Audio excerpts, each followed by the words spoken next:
I want to say it's a privilege to be here, but I must be honest, and I think I have to do a confession.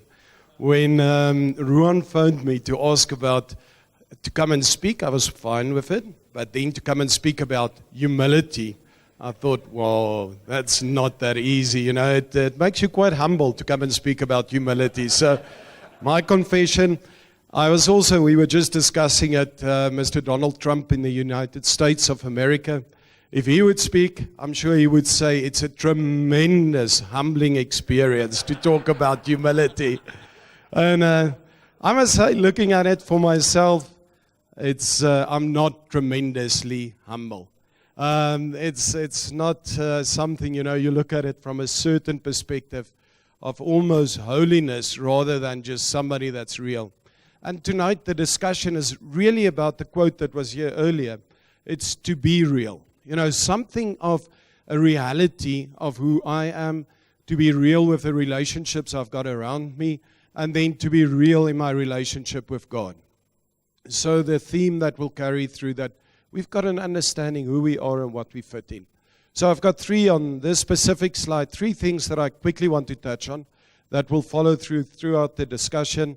The first one is really just, and that was surprising to me, was God and God's thoughts and really importance, that's the word, on humility, pride, arrogance, all of those things. And it was a question, as I was working through the material, I was wondering, why is it so important to God? So I want you to first park that question. Why is humility so important to God? The second thing, and just speaking from a leadership perspective, is to see how much research has been done by the universities of this world looking at leadership on the concept of humility. So we will touch on that as we go through the thing, but again, to understand it's not only from a Christian perspective, but also from an academic perspective, that there's a keen interest on humility and a specific definition of humility that we will address later. And then the third point that I want you to keep with you is that I've got this interesting concept to pinpoint 3 or 4 of you to ask for a witness and a testimony on humility. So as you sit there, prepare yourself. You may be one of the lucky ones that gets asked to give some sort of testimony. So I've got this slide on humility because I've realized as a definition for each of us that we would need to define humility. So it's a starting point tonight. I want each of you to, just for a moment, think, and I've put the pictures there as a help for you. Even Paul Creer made it into these slides, which I loved.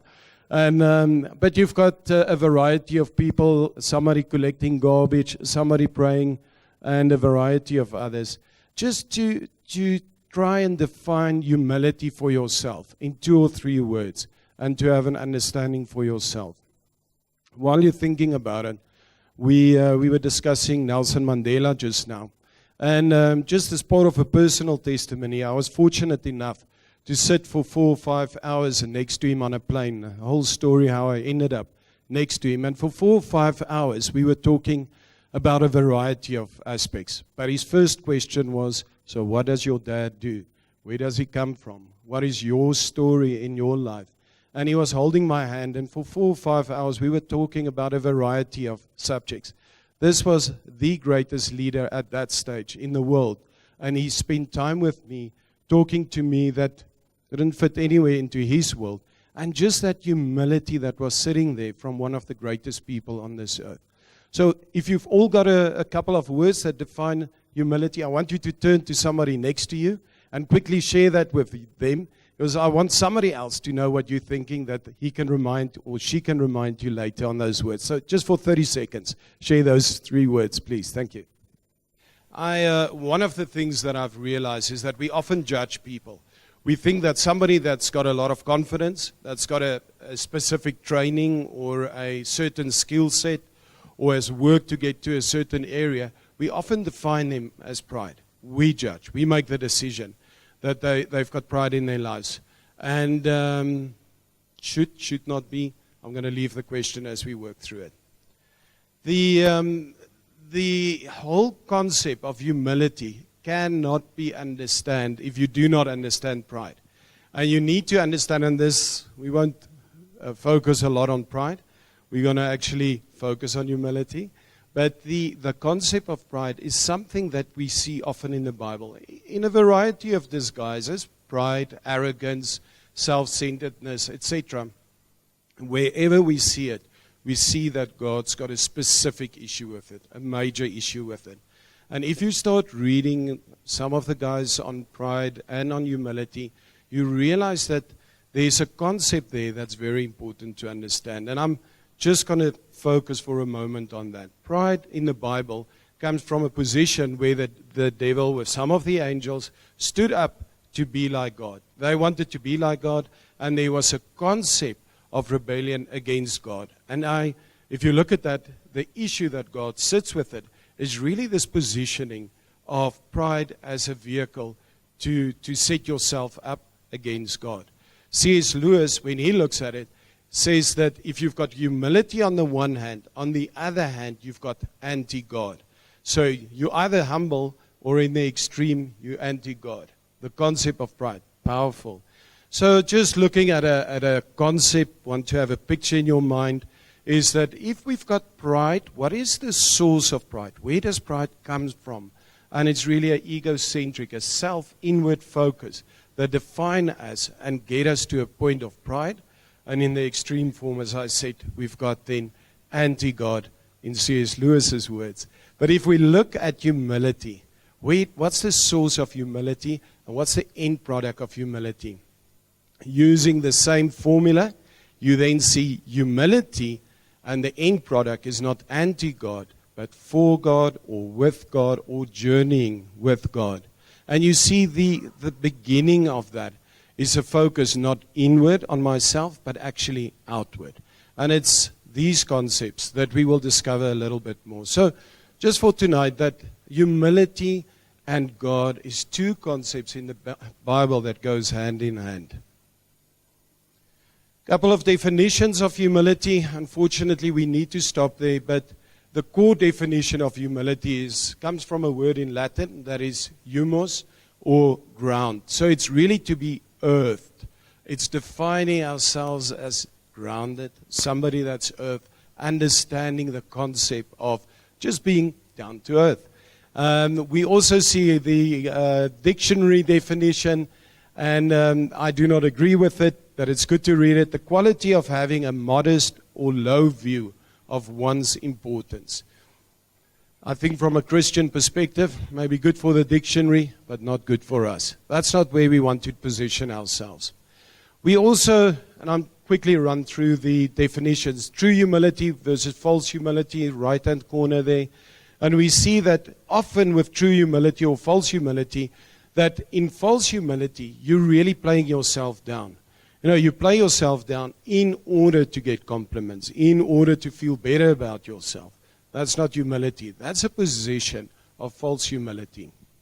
Where we, silly example, saying, I'm so stupid. So the people will say, hey, don't worry, you're not that stupid, which is not a compliment. So we often find ourselves in a position where, and it gets stuck. It's like a whirlpool going down. You play this game of playing yourself down, and I'm so humble, and I'm so nice and good, etc. And we were talking about it the other night. We've got a lady friend in a specific church, always serving, so humble that her whole life is falling apart. And we get to a position where we lose our identity because we always trying to be humble, always trying to be less than the others around us. I just thought for those that really keen on the academic side to put Immanuel Kant's definition in there. Now, Immanuel Kant is the guy that said, I am, I think, therefore I am. He couldn't find any other reason why he's alive. He had to look at his thinking to know that he is alive.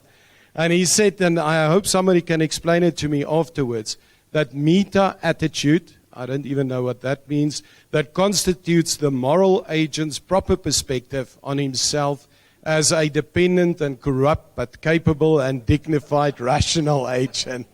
So I welcome any input. If if anybody wants to ask a question about it later, email me. Thank you. C.S. Lewis. A lot of the thinking that I'm going to bring to you tonight comes from C.S. Lewis. C.S. Lewis, a well-known author on Christian thinking, Christian academics, wrote the whole series on Narnia, whole legacy of thinking about what Christianity is about, how we need to think about Christianity, how do we see and perceive the world. And what C.S. Lewis is saying, and I've quoted him earlier, on the whole concept of being anti-God when you are in pride. He says humility is not thinking less of yourself, it is thinking of yourself less. So also a bit of a mind checker, but just getting into a point where your thinking, your focus is not always on yourself, but it's actually outwards. Thinking of others, thinking of your relationship with God, your purpose, etc., etc. So just defining that in terms of an outward focus.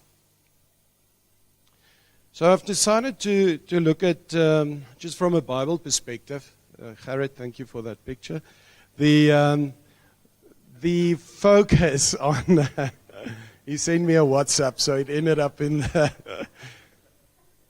in order to identify, let me put it this way, in order to identify with the concept of humility, I mean, we can hear all the words, but we need to get to a point where we understand the journey.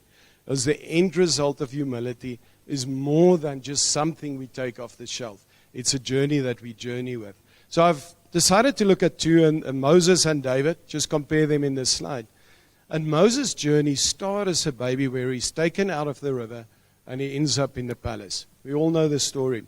And often in our own lives, it's the same story. We get taken. We're so young that we have no control over the direction of our lives. There's a starting point where we've got no idea what the end will be. We have no influence on it. If you look at David's life, David as a shepherd was sent into the veld to go and tend the sheep in the veld and to look after them there. And suddenly, from Moses as well as David's perspective, they move. Moses becomes a prince in Egypt. Well-known position, influence, all of those things. David, on the other hand, gets anointed as king. Suddenly this boy anointed as king, the rumors spread throughout the land. He's now a king. Often in our own lives, we get to a position where we've started and suddenly we're on a pedestal and we're not there yet to deal with it. But it's part of our journey. Then from there, Moses ends up in exile. David had to flee away. His life comes to an end. So you can think in the theme of humility and pride, when David gets anointed as the king of Israel at the age of 18 years, how does he deal with it from a humble perspective or from a pride perspective? The same with Moses. He sits there and he's suddenly the prince of Egypt. How do you deal with it? Our children these days, they sit in a situation where they're very successful at a young age. They're earning the same money we're earning at a much older age, already at 20 or 25. How do they deal with this journey that they've got? And then Moses ends up in a place of suffering. But I thought the word there of suffering, the same with David, can also be replaced with training. Both of them are open to learn in a place where they actually understand that God is now working with them. They stop. And Hannes, I enjoyed it from what you were saying. Almost the same place of just learning, being open. What Hannes said, praying. Just seeking God in that time in order to understand what God is saying to them as well. And then out of this place of training or suffering, there's purpose that comes out. You see, purpose is not born out of just a lifestyle of sitting in front of the TV. It's living your life which leads you to a place of purpose. And the purpose eventually gives you perspective. Without the purpose, there's no perspective. You need to have perspective in order to have humility. Because often if we stand in a place where we do not have perspective, we cannot have that quality of humility that we need. And then the verse on Moses now was very interesting. I'm sure you all know it. Moses wrote this himself. Now, which I thought was We was telling the joke about the batch and humbleness. Well, something like that. Now, Moses was very humble, more humble than any other person on earth. So, a good quality for Moses on that side. I've just looked at David's journey with 4 verses. I'm not sure if you can read that there. But the first one is in Psalm 71. And it says, I have to read here, "You will increase my greatness and comfort me again." So, we often get stuck in this humility thing of we cannot be great, we cannot be successful, we cannot be good things. And David turns around and says, "You will increase my greatness and comfort me again." There's a relationship with God. There's a trusting of God. God, you will lift me up and you will make me great. Then in Psalm 73, that's beautiful. If you want to read about humility, arrogance, and anger at everybody that's slightly more arrogant or prideful than anybody else, go and read Psalm 73. He calls him all the most wicked words that you can think of in the Bible, and I think they've toned it down a little bit. So he says in Psalm 73, verse 3, "For I was envious of the arrogant when I saw the prosperity of the wicked." So jealousy is something that makes its way in our position as Christians, where we look at others.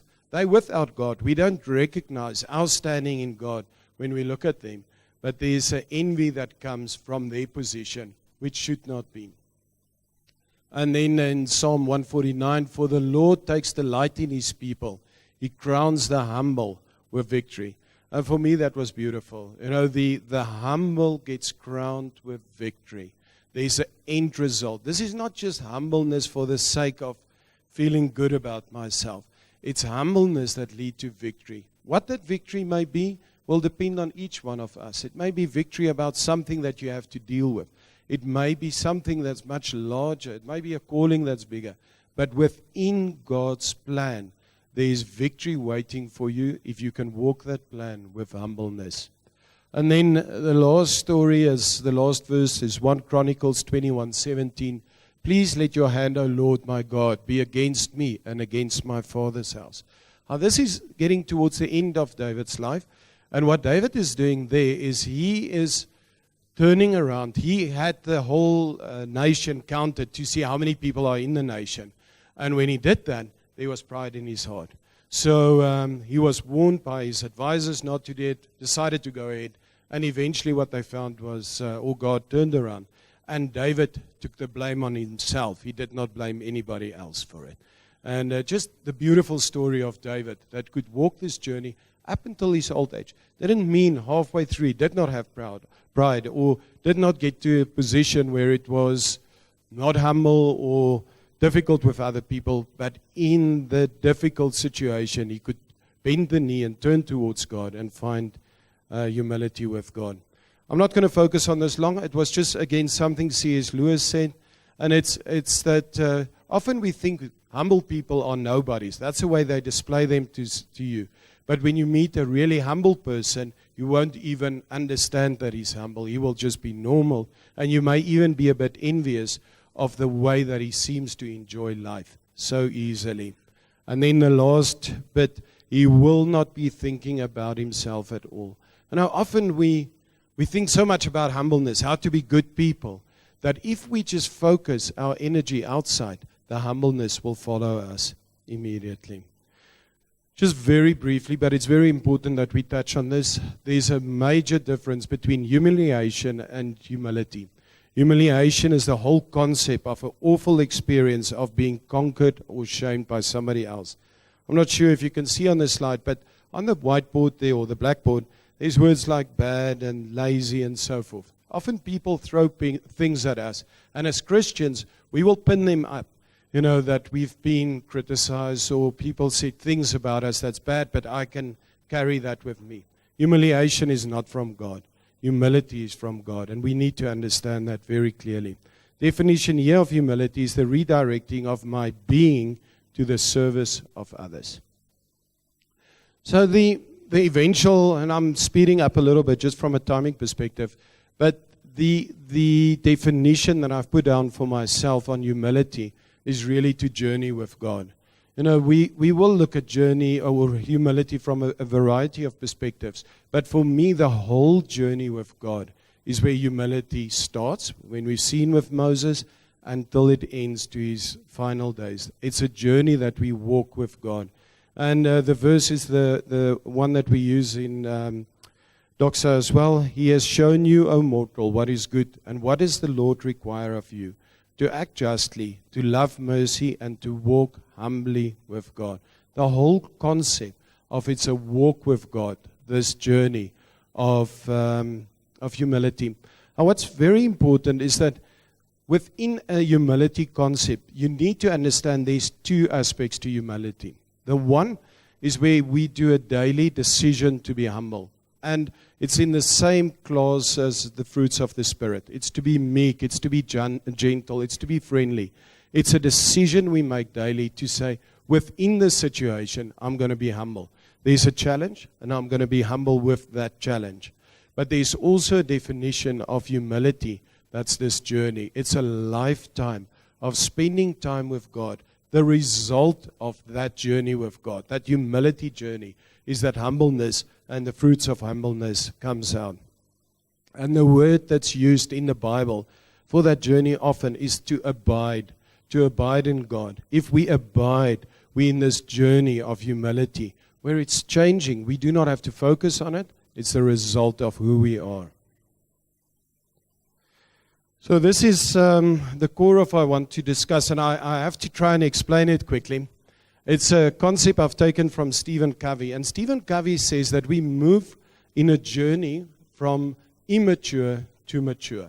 In that journey, we've got a dependency. We're dependent. Imagine little babies dependent on everybody, to a place of independence where we are our own human being. We discover who we are.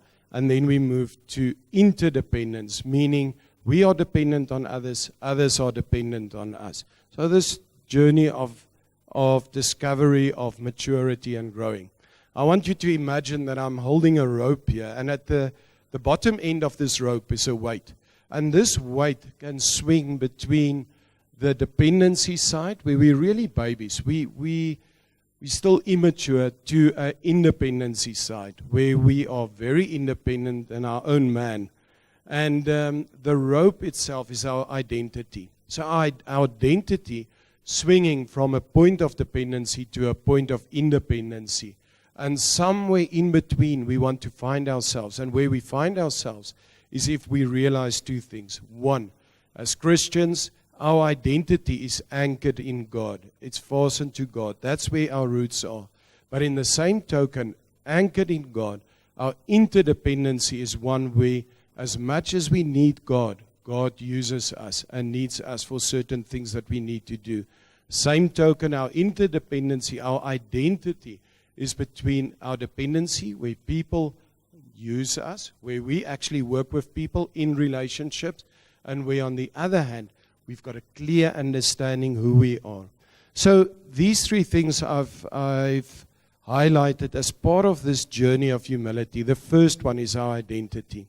And there's so many ways that we can deal with it. The start of the identity is that we are anchored in God.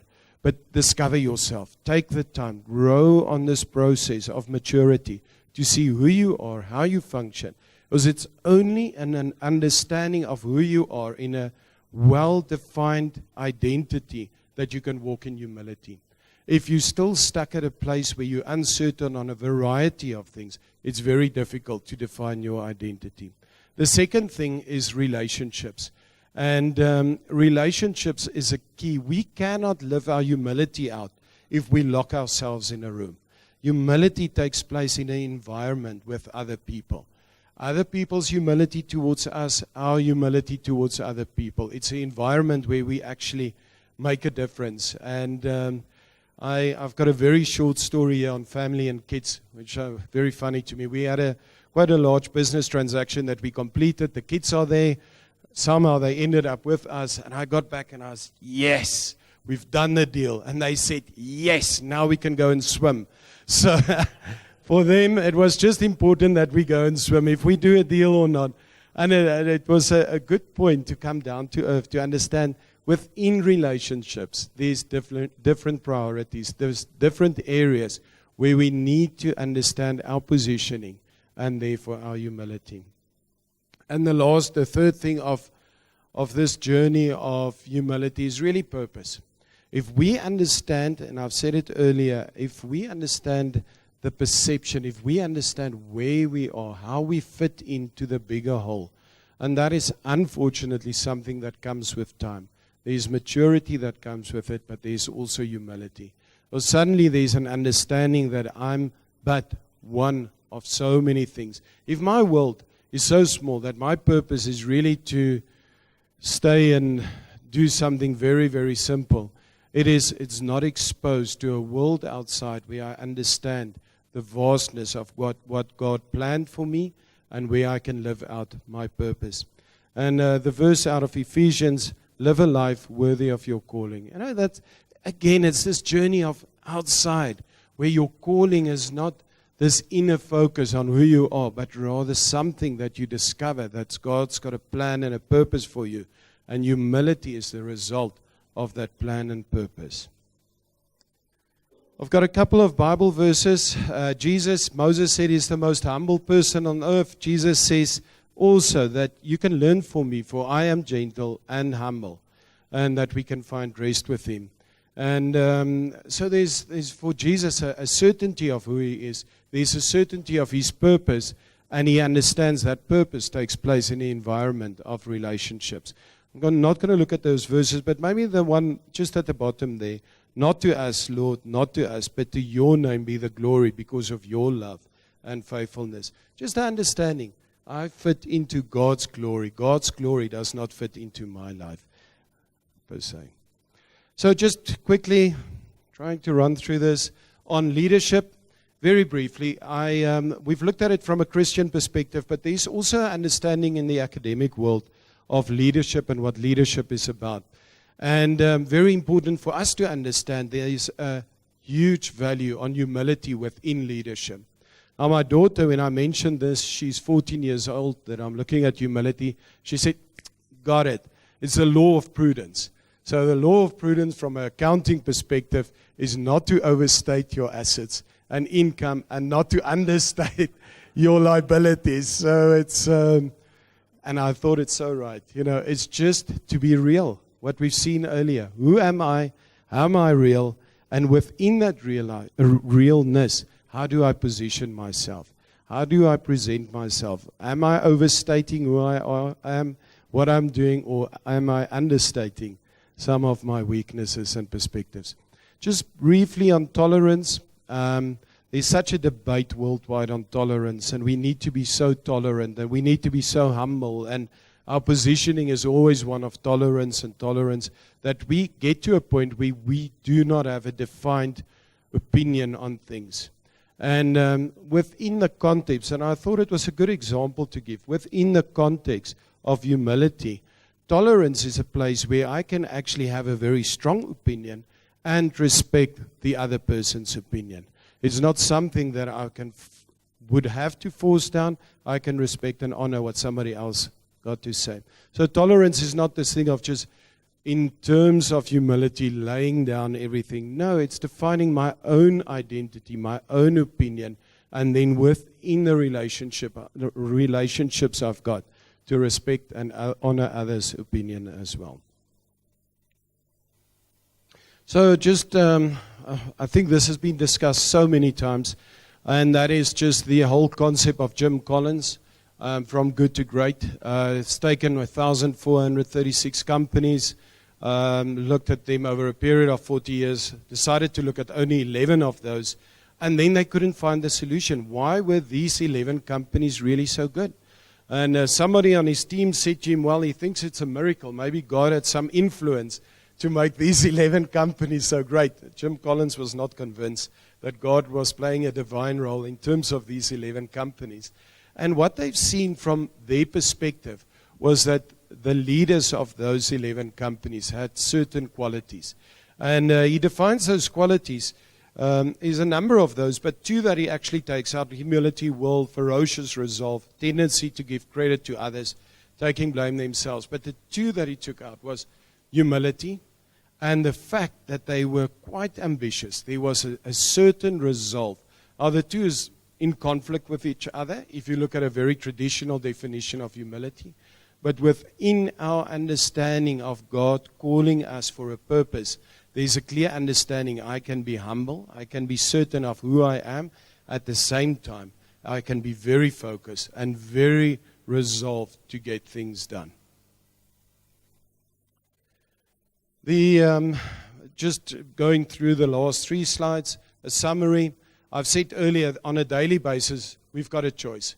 In James, I've got Colossians here, it says we need to clothe ourselves with humility. We need to dress ourselves with humility. So on the left and on the right is our daily choices. Do we choose to only focus on myself as the center of the universe, or do I actually clothe myself, dress myself in humility? The Bible says in a number of places, humble yourself. That's a daily decision. That's a place where, faced with certain circumstances, that I dress myself, make the decision to be more humble in those circumstances. But there's an arrow going up, and that's a question mark. And that place is actually the journey with God. It's a discovery. It's a choice I make to sacrifice my life, my thinking towards God, and allow God and His Spirit to work within me. I just quickly want to touch, and I know I'm going like a steam train through this, but Ron is showing me 3 minutes, 2 minutes, 1 minute, you need to finish. Timing. Timing, we can actually talk the whole night about timing. Because if you've got a companion for humility, it is patience. So if you want to have a picture, boy and a girl, the one is humility, the other one is patience. God works with timing.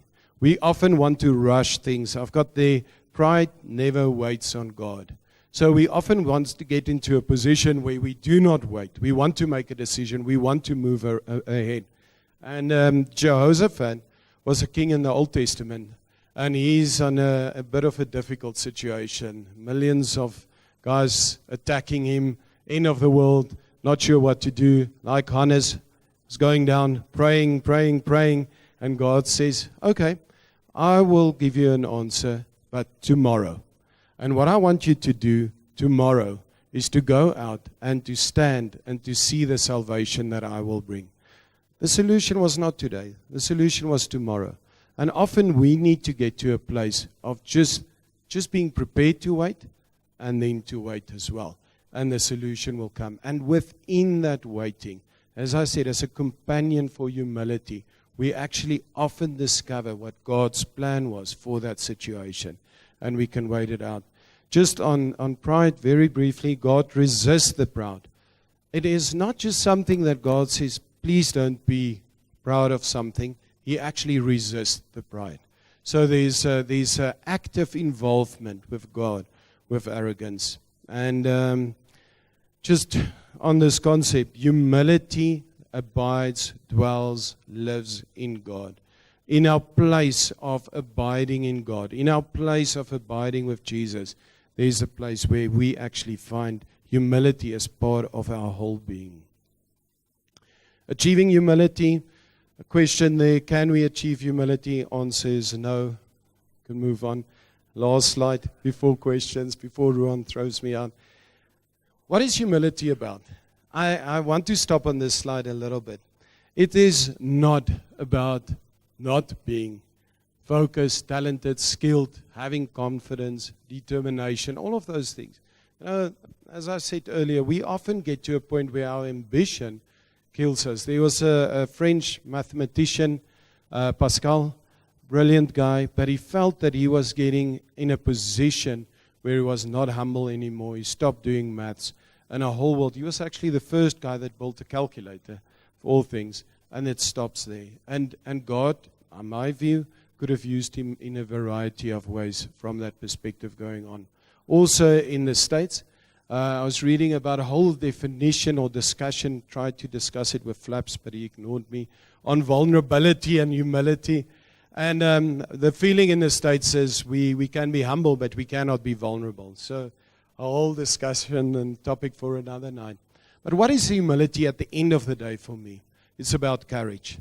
It's about the courage to stand up and actually, when things are not going well, to still understand that God is on control. It's the courage to daily, when my marriage is not working perfectly, to still walk in humility with that. It's the courage to accept God's timing and to enjoy God's timing in our lives. It's the courage to actually trust God for my life and what God is doing. So from my perspective, a bit rushed, but there's humility as I see it. A couple of stories I wanted to tell within the business, how we've dealt with humility and seen humility. But I think the message got across. Humility is really a journey with God, where we see God, and live our life outwardly focused. I think my question is about the story. Maybe if there's no other questions, just one example of how you were tested in humility from the business perspective. It's actually part of my testimony, and I think like most people, we try not to talk about ourselves, so thank you for setting that up, Winston. But it's a real story, and it's a bit of a complicated story, but it shows God's timing and our involvement in that timing. We were living in Mauritius a couple of years ago, a very successful business there, and we were making a lot of money in the business. And at that time, around about 2009, a friend of mine phoned that somebody that really walks with God, and he says, doesn't do this often, but on his heart, he's got a picture of us that's really extremely wealthy, but in the same token, our daughter passed away. She dies. And it was very disturbing, this whole picture. It was, when something really touches your heart and this is real, this is something I need to listen to. And I remember for a year driving back to home in the evenings and wrestling with God and just saying, God, I'm happy to sacrifice everything that we've got in order to see my daughter live. And as things turned out in 2010, we got summoned by the government. We were involved in setting up a church in Mauritius with a variety of things, and they revoked our work permit. At the same time, we've just invested in a lot of money, most of our money, into a business, and we've lost most of that money. End result, we were living a very peculiar high life in Mauritius. We had to come back to South Africa and live in an apartment, and in a situation where it was quite difficult. The kids were used to going overseas every holiday and so forth, and suddenly the picture changed. But that first December, we went down to Cape Town for holiday, and we could not afford to fly down, so we had to drive down, which was a good experience for everybody. And we rented in one of the rugby clubs an apartment from them to stay there, and we enjoyed it. We love it as a family. But in the second day, while we were there, my daughter had some back pains, and we were going to climb Table Mountain. We took her to the hospital. And as we got to the hospital, the doctor said, whoa, this is really serious. Her lung collapsed, was pushing in against the heart, and she may have a heart attack. And he did an emergency operation immediately on her. We spoke to the lung specialist later, explaining that we've just moved out of Mauritius to South Africa, and he said that if she was on a plane flying out of Mauritius or flying anywhere, she would have died. There's no ways she would have survived a plane flight. And looking back, maybe something I haven't said, wrestling with God when we got back to South Africa, asking God, but why did this all happen? God just said to me, I've rescued you. That was the only words he gave me. And later, when we looked at this whole situation, we considered it. My daughter was still alive. Yes, we had to deal with challenges in our lives, but God rescued us. And it's not so much a story of humility where we've been very humble. It's really a story where we've journeyed with God. And the result of that, the fact that we were prepared to journey with God, saved our daughter's life. And for me, that's beautiful. That's God, that's working. And there's no promises attached to it. There's nothing that God says more than, I will save you. And for me, that's fantastic. I have a question. Tell us about some of these families that you work with, in the sense that which of them impressed you on this topic? Not necessarily their names, but the situation and why. Cell phone numbers, email addresses. So what we do, it's one of the parts of the business, is where we help wealthy families to restructure their affairs. So you often find that the family and their business are intertwined. So you've got a family, they own assets. It's, I'm sure this will keep John happy. It's families that will have at least $50 million or more of assets before we help them restructure. So you find these families are really into the business. All the decisions of the business, family decisions. If the business decides something, it happens in the family and vice versa.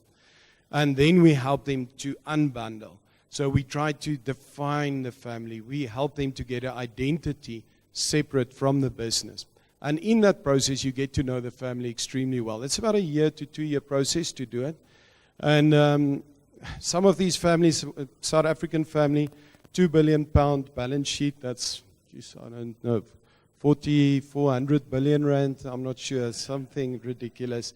And but what you find with the families is the humble families are the wealthy families. Often the families that come with fancy cars at your door and people phoning you to tell you how important they are, etc., struggle to pay their bills. You know, so we talk about suits. If a suit comes, we say, fine, you know, wait a little bit.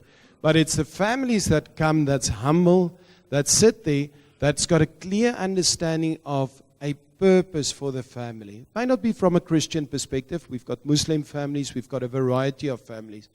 But you will find within those families, if there's a purpose, they know what they want to do. And within that purpose, there's a humbleness for the family. And the one quality is that they're always open to learn. When you speak to them, when you explain to them things, they make notes, they want to learn, they go and read, and there's an interest in the world around them.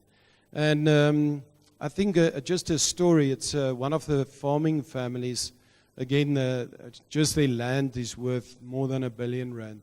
And big guys, massive folks. And we were sitting and we had industrial psychologists in there to just explain the personality of these guys, you know, everybody, how they work, how they will communicate.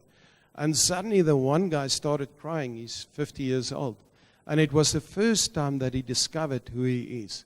And so we may have a lot of wealth. We may live in a world where we can influence things.